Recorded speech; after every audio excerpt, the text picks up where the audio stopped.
পাকিস্তানের সেনাপ্রধান নাকি ভারতের আক্রমণের ভয়ে বিদেশে পালিয়েছেন, আশ্রয় নিয়েছেন বাংকারে। গেল কয়েক দিন ধরে এমন তথ্যই দিচ্ছিল ভারতীয় গণমাধ্যমগুলো।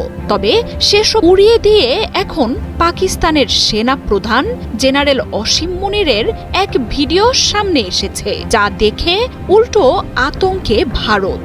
সামরিক পোশাকে বাহিনীকে যুদ্ধের প্রশিক্ষণ দিচ্ছেন সেনাপ্রধান। সামরিক ট্যাঙ্কের ওপর দাঁড়িয়ে তিনি বলেন, ভারত যদি কোনো দুঃসাহস দেখায় তাহলে কল্পনাতীত জবাব দেবে পাকিস্তান।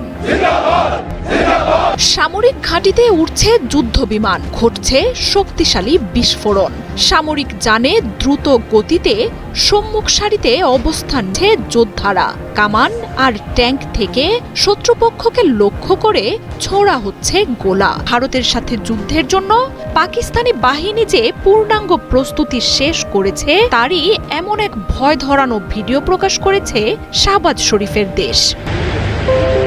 সর্বাত্মক যুদ্ধের সামরিক সেই মহড়া আর সেনাদের যুদ্ধ প্রস্তুতি স্বয়ং পর্যবেক্ষণ করছেন পাক সেনা প্রধান জেনারেল অসীম মুনির। যোদ্ধাদের দিচ্ছেন প্রয়োজনীয় দিক নির্দেশনা ও পরামর্শ। টিল্লা ফিল্ড ফায়ারিং রেঞ্জে জেনারেল অসীম মুনিরের উপস্থিতি আর প্রস্তুতির এমন দৃশ্য হইচই ফেলে দিয়েছে ভারতীয় গণমাধ্যমগুলোতে। বেশ কয়েকদিন ধরেই ভারতীয় গণমাধ্যমগুলো পাক বাহিনীর এই প্রধানকে নিয়ে দিচ্ছিল ভিন্ন তথ্য, যেখানে বলা হচ্ছিল নরেন্দ্র মোদীর দেশের সাথে যুদ্ধের শঙ্কায় আগে ভাগেই দেশ ছেড়ে পালিয়েছেন অসীম মুনির, এমনকি মাটির নিচের বাংকারে আশ্রয় নিয়েছেন, এমন তথ্য দিচ্ছিল দিল্লির গণমাধ্যমগুলো।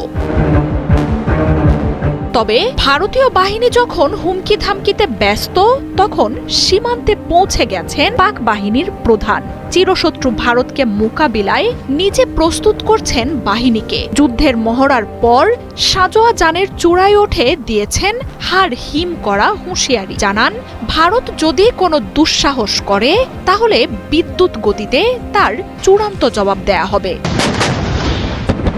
নিজের বক্তব্যে পাক বাহিনী প্রধান বলেন, পাকিস্তান শান্তি চায়, তবে দেশের উপর কোনো হুমকি এলে তার কল্পনাতীত জবাব দেবে সেনাবাহিনী। পাকিস্তানি বাহিনীর অপারেশনাল প্রস্তুতি যে কোনো সময় যে কোনো হুমকি মোকাবিলার সামর্থ্য রাখে বলে ঘোষণা দেন তিনি। ভারত নিয়ন্ত্রিত কাশ্মীরে সন্ত্রাসী হামলার এক সপ্তাহের বেশি সময় কেটে গেলেও এখনও ভারত কোনো পাল্টা পদক্ষেপ নেয়নি।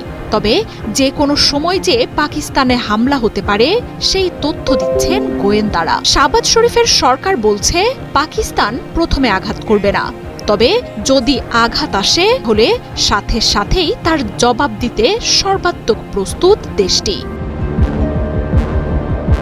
বড় সংঘাতে না জড়ালেও লাইন অফ কন্ট্রোলে টানা গোলাগুলি চলছে দুই বাহিনীর মধ্যে। ঘটছে ছোটখাটো সংঘাতের ঘটনা। চিরপ্রতিদ্বন্দ্বী এই দুই দেশই একে অপরের শক্তির জানান দিচ্ছে। সীমান্তে মহড়ার পাশাপাশি সমুদ্রেও মুখোমুখি দুই বাহিনী।